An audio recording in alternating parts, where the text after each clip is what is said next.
What up, homies? I'm Ree. Welcome aboard my train of thought. And that greeting is actually on theme with the video, so if you didn't like it, excuse it. So I'm making this because I think last week, or probably a little longer, depending on when you're watching this, On My Block Season 4 was confirmed. And that is a show that I actually really like. But I've looked for videos about it because I think I've said it before, but I really love watching videos about shows that I enjoy and even shows I don't like. But I haven't seen many videos on the show, apart from the Let Me Explain videos, which are actually really good. But other than those, there aren't many. And I've been pestering my friends to watch that show for I don't know how long, but they never get around to it. So I don't have anybody to talk to about it. So here I am, talking to the internet. So on my Winx video, which was a complete mess, I'll admit it, I went in straight assuming that everybody knew what I was talking about, or at least they had some vague idea. But for today's video, I'm gonna do it a little bit differently because I'm sure that there are people watching on my blog. If not, I don't think it would have been renewed for a 4th season. But I don't know those people. I haven't seen them on the internet and they're not in my life. So this is a video for people that haven't watched the show and I'm trying to convince you to get into it. Or if you have watched the show, maybe just refresh your memory a little bit going into season 4. I don't know.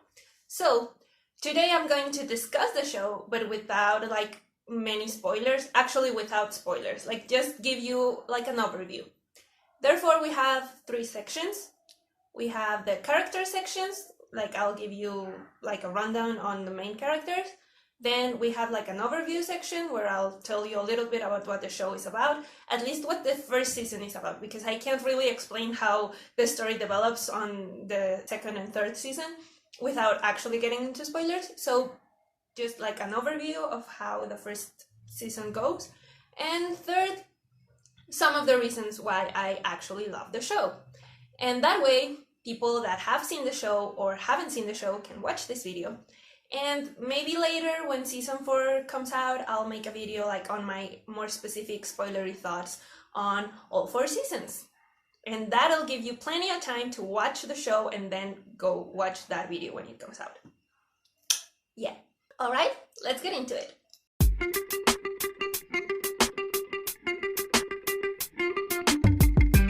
So in season 1 there are 5 main characters, and then there are some minor characters that become more important as the seasons develop. But yeah, let's start with the 5, and then I'll talk a little bit more about the 2 side characters that will become important eventually. Up first we have Monse Fini, and she's played by Sierra Capri. She's supposed to be 14, 15 at the beginning of the show, as are all of our main characters.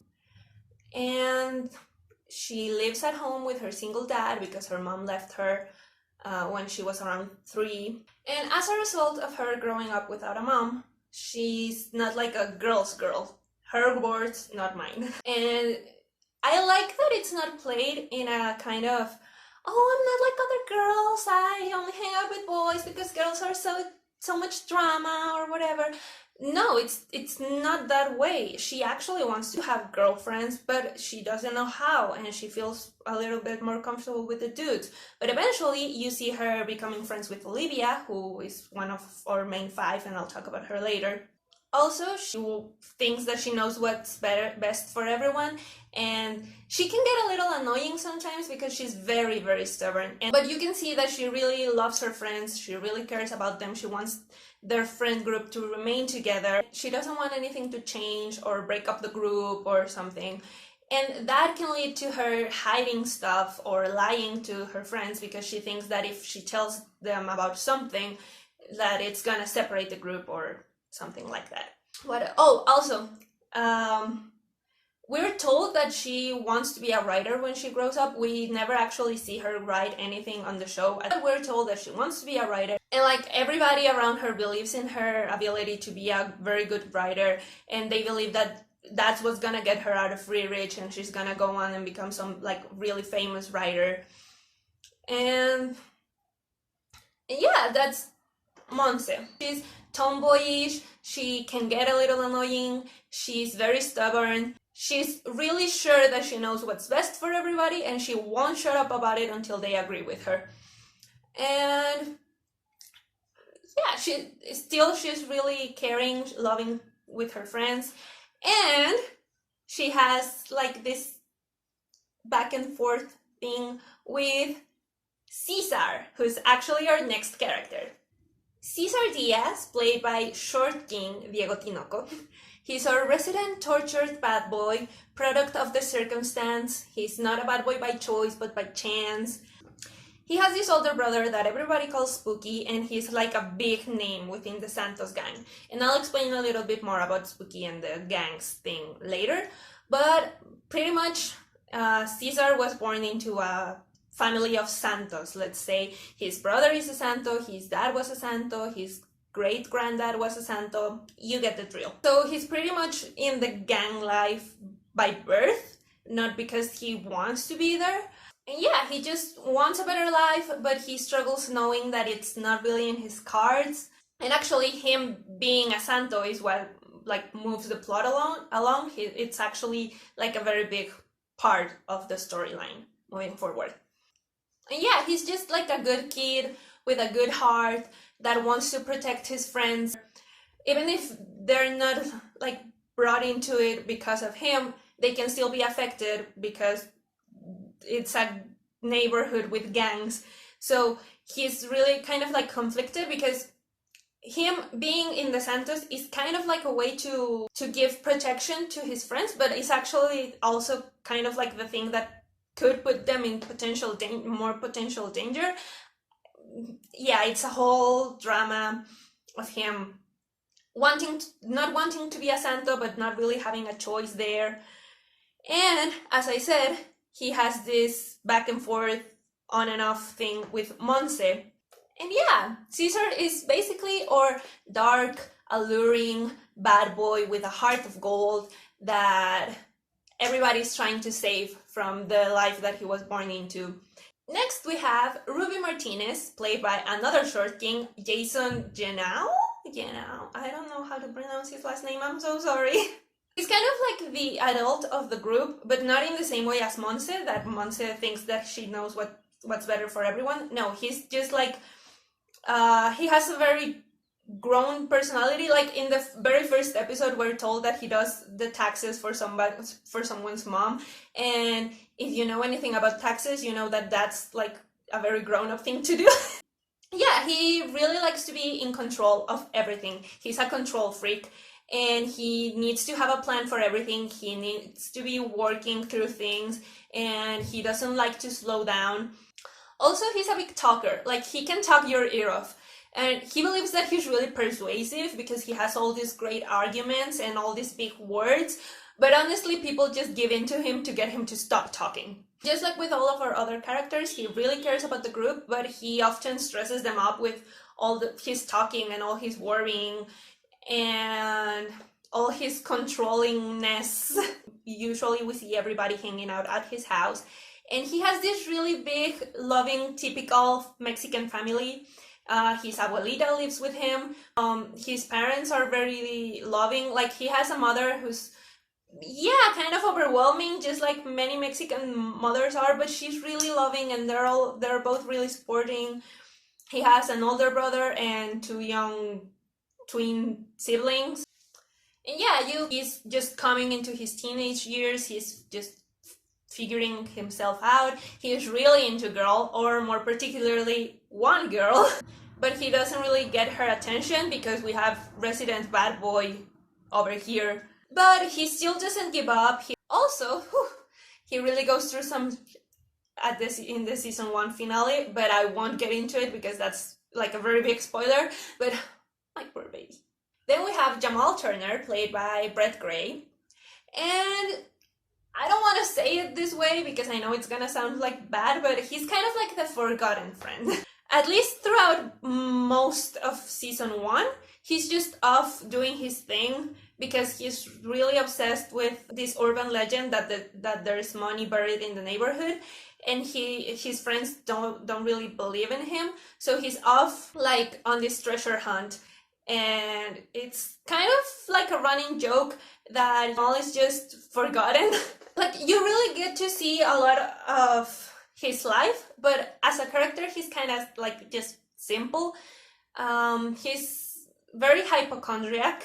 He's awful at keeping secrets. He can't keep a secret. But yeah, his character and the things that he does, like looking for the roller world money, actually play a really big part in the story. But him as a character is kind of simple, as I said, because he's not really that explored outside of him being the forgotten friend, him being really shitty with secrets, and him being really paranoid about like most things. And again, you sometimes feel kind of bad for him because of how his friends treat him.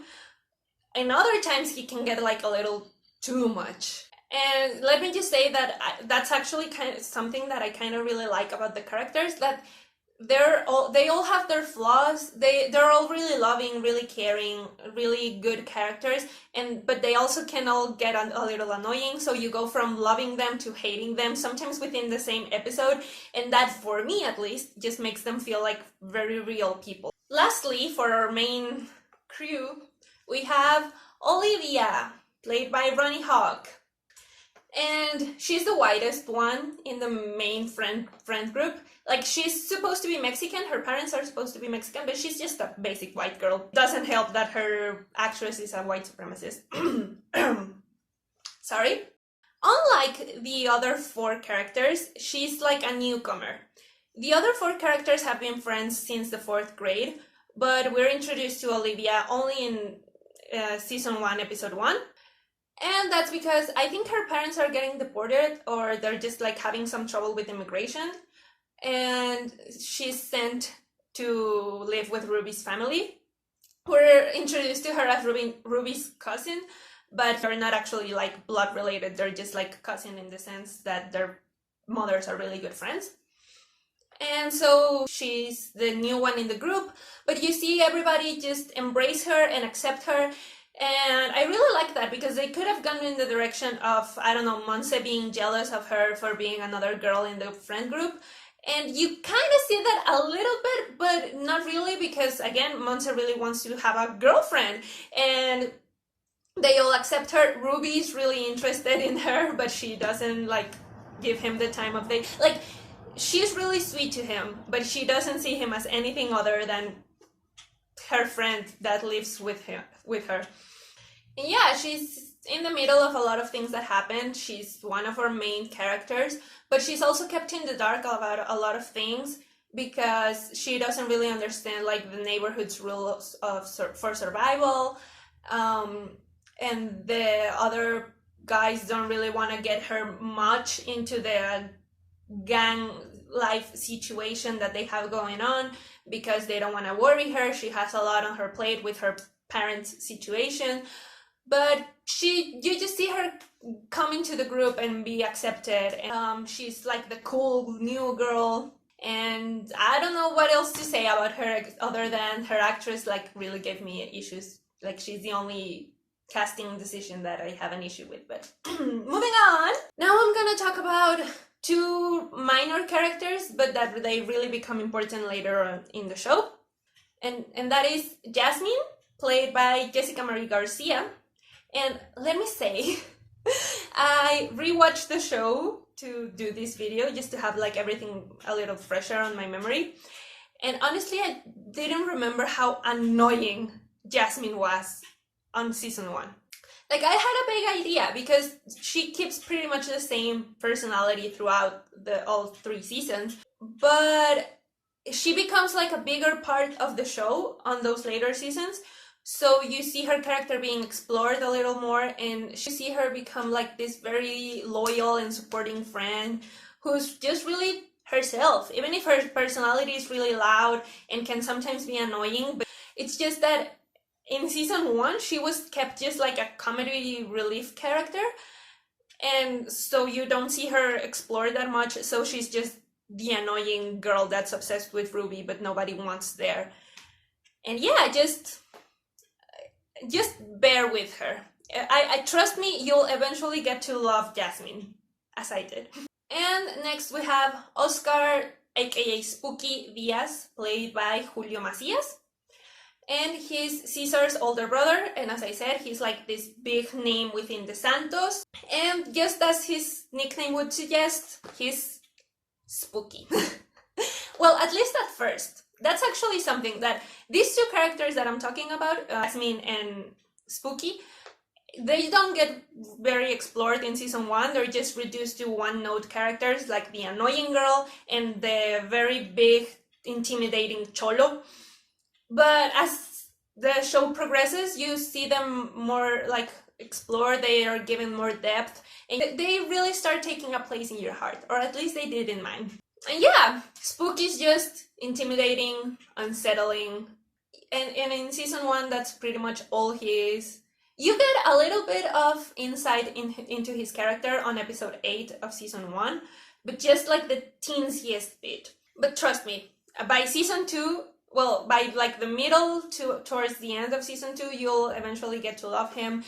And yeah, I won't say much because again, I don't want to give any spoilers, but they didn't just stop at the big scary cholo. Like, no, they gave us character eventually.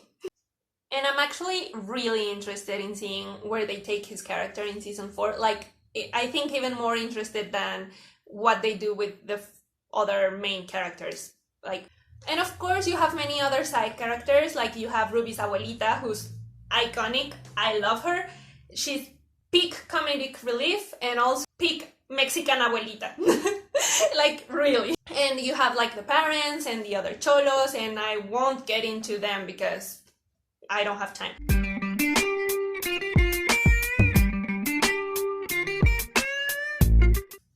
I think I made the character section kind of long, so I'll try to explain this as quick as possible. And also I kind of touched on some of the elements of the story and all of that within the characters portion. So yeah, our story takes place in the fictional neighborhood of Friedrich, California, which is like one of the, I guess you can say, poorer neighborhoods. And this place is ruled by two rival gangs. You have the Santos, who are mainly Latinos, from what I gather looking at them on screen, and their colors are black and white and gray, I guess. By the way, hi, I'm repping the Santos with this outfit, or at least I'm trying to. And you have the Prophets, and their colors are, I think, green and yellow, from what I gather looking at them. Their rivalry doesn't really play that much into season 1. It will become a more important plot point later, but so far all you need to know is that there are two gangs and one of our main characters got jumped into the Santos. So our story actually begins with all our four main characters about to get into high school, and during the summer Monse was off at some grading camp, and when she comes back she sees that her friends are separated, they're in a fight. Ruby and Jamal aren't really speaking to Caesar, and also Spooky's out of jail, so Caesar is in the gang. And this is all within the first episode, and you see Monse trying to like reconciliate their friends with each other, and she eventually gets them to talk things out and like hang out together again so they can go into high school as a group. And also we find out that Caesar is no longer just affiliated with the gang as he was before Spooky got out of jail. He's actually been jumped into the gang, and that is like really serious, because after you get jumped into the Santos, the only way to distance yourself from the gang is to get jumped out of it, and that's, they beat you until you're no longer breathing. Well, his friends really want to help Caesar get out of the gang because they want a better life for him. So the first season is basically just see them trying to come up with ideas and ways to get Caesar out of the gang and get him out of doing like more serious things within the gang. But eventually you see Caesar getting even more responsibilities and getting like dragged deeper into the Santos. And so you basically just see these kids living their life, trying to survive in this neighborhood, You see the typical friendship drama, relationship drama, teenage things that they deal with, and you also have like this darker, more serious looming threat of the gang life for Caesar that they're trying to get him out of, and this idea that things could actually get really bad at any second, mainly for Caesar, but also for all of them, because they're not really exempt from getting caught within this gang war between the Prophets and the Santos. And meanwhile, you have Ruby, Olivia, Caesar, and Monse going through all like normal teenage drama. And on the other side, you have Jamal going in this like Goonies style treasure hunt, because back in the 80s, some Santos robbed this place called Roller World that some prophets used to do money laundering. And they got caught by the police and they got sent to jail, but they never actually recovered the money. So there's this urban legend that those Santos buried the money somewhere within Free Reach. And Jamal is really obsessed with this urban legend, but he's also at first kind of like discouraged to follow up on it because he doesn't believe that he could find the money, because to kind of quote / paraphrase the show, only white kids find treasure. But then one night, after Jamal's friends forget about him and he ends up hanging out with Ruby's abuelita, she talks some sense into him and she convinces him that he is special and that he needs to follow his gut. If his gut is telling him that the Roller World money is real, then he needs to go find it. And so he does. He goes looking for the money and he gets caught up in this treasure hunt. And that plot line gets eventually pulled into the main plot line of saving Caesar from the gang, because when the other friends start to believe in Jamal, they see the money as an opportunity to help Caesar maybe skip town or escape or buy his way out of the gang, if that's even possible. And yeah, I think that's like a pretty good summary of season 1. It's a pretty cool first season. It has a good balance between normal teenage stuff and darker gang themes. And also like this more outlandish element of the Roller World money and the urban legend. It's really good. I must say that the season 1 finale had me shaking. I was lucky that I started watching it when season 2 was already out, because I don't know how I could have moved on with my life not knowing what was going to happen. And yeah, before I start talking too much, let me just get into why I love this show.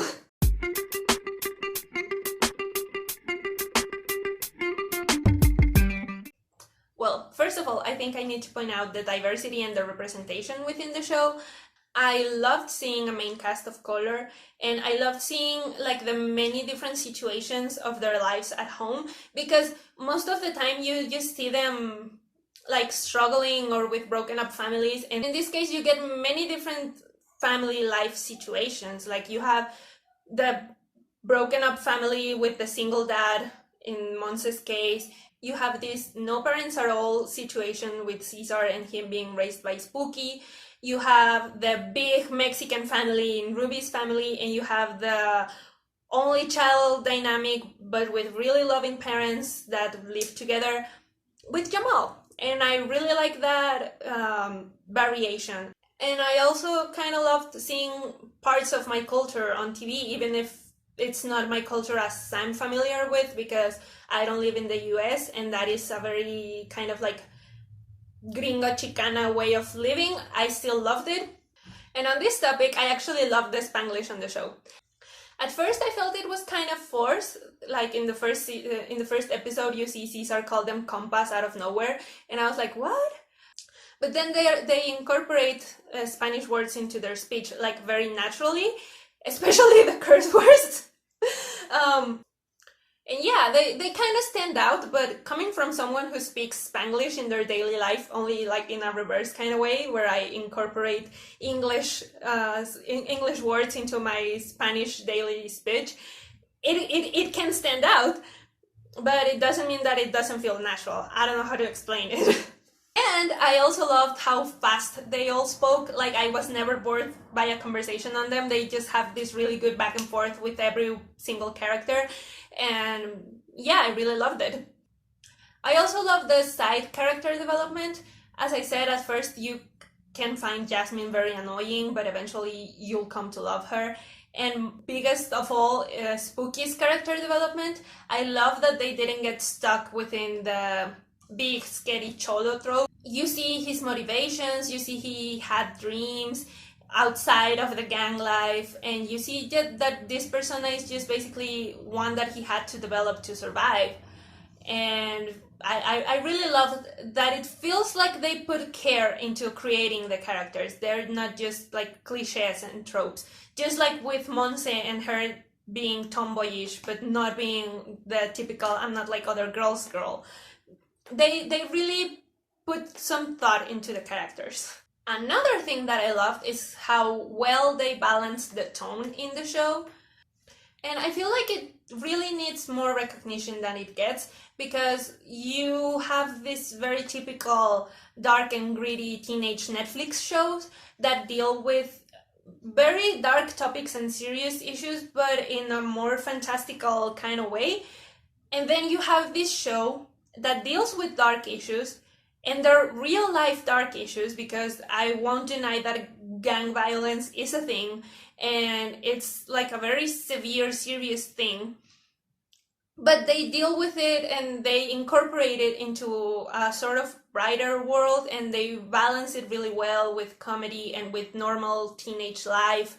And yeah, I don't know, I think they do a very good job with the whole tone overall, and with incorporating dark themes and actual comedy and just making it all feel more realistic. But not realistic in a way that you can't just escape your world. Like, it feels like the perfect mix of realistic and escapism, at least for me.